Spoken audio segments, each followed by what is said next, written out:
Hi, this is Bilal Baig, co-creator and lead of Sort of, and you're watching Speed Date with Xtra Magazine.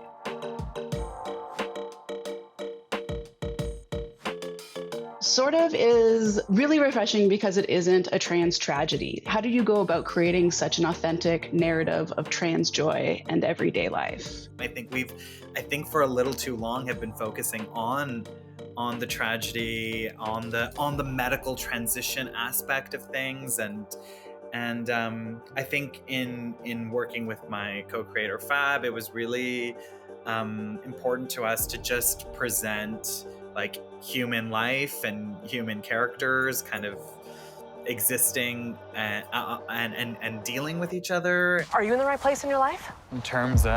Are you using any of the skills you learned in electricity school? It's not actually difficult to not focus on pain all the time, you know? I think human life is mixed with lots of things, and that's what we were really trying to go for with Sort of. How did you create the perfect balance between comedy and drama in this season? Fab and I have a very similar sense of humor, which sometimes leans into a little bit of like kind of darkly comic. You're so real. I'm glad our kids have been exposed to you.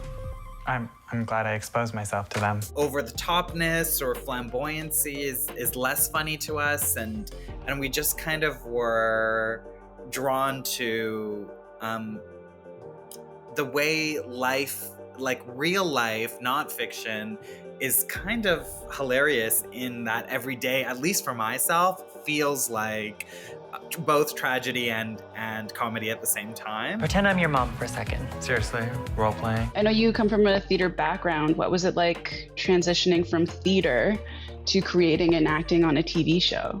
Weirdly, like I think what's so great about theater and being trained in theater is it kind of really activates your muscles, your creative, imaginative kind of muscles, and your builds resiliency in your own body. To me, what made it possible was having people around me who really cared, including my creative partner Fab, and then Sienna Films, who we worked really closely with. That's what made it not seem impossible, was a team full of people who were like, let's really try to make this work for you. Okay, so you are the first non-binary, South Asian, and Muslim performer to be cast in the lead role in a primetime TV series in North America.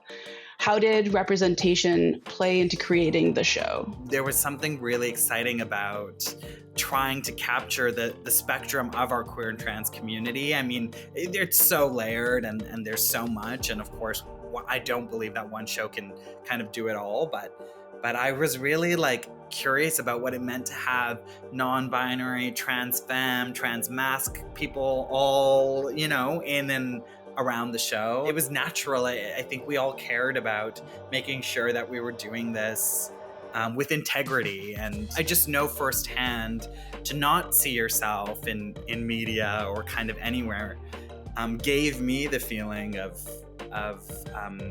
invisibility or insignificance. Like I guess I don't totally matter because maybe I'm the only one who exists in the world in this way. It's really quite a sensitive, delicate thing to not just throw, you know, a bunch of identities into on the screen and hope for the best, but to be really intentional about it. And why do these characters hold these identities, and how do they actually engage with each other? Just like having Sebi and Seven, you know, together and seeing them interact with each other, I thought was going to be really exciting. Who are some of your favorite trans or non-binary or queer actors who are inspiring you these days?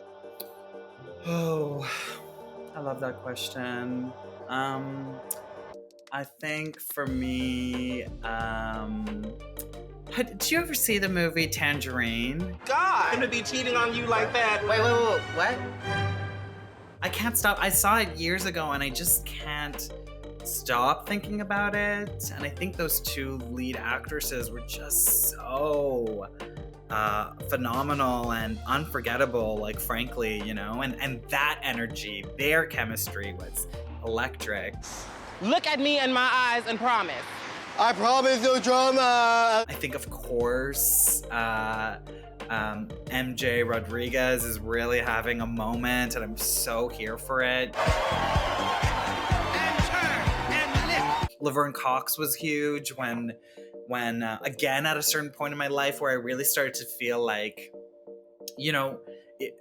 maybe I just need to hide because I'm feeling like I don't belong in this world, and then seeing someone be so articulate about their own experience and be quite vulnerable in performance was really, really exciting to me.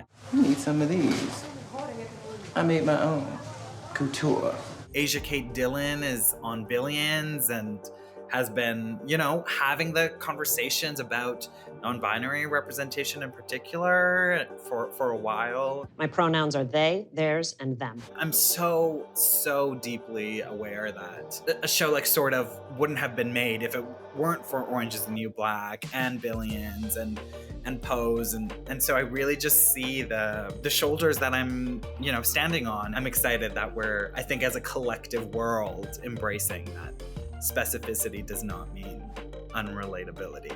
Your character Sabby says, I'm Jeeing my zindagi, which roughly translates to I'm living my life, right? So what advice would you give young, queer, non-binary, trans, POC folks trying to find their own voice?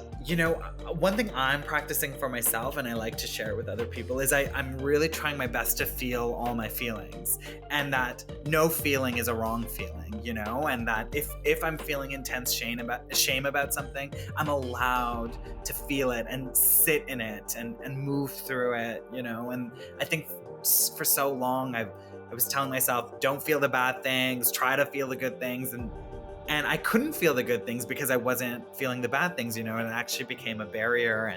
And so I'm really in this mindset of, I think things are difficult. I think they're going to be difficult. I think there's also ease and hope and peace and rest in this world too. And my hope for young people in particular is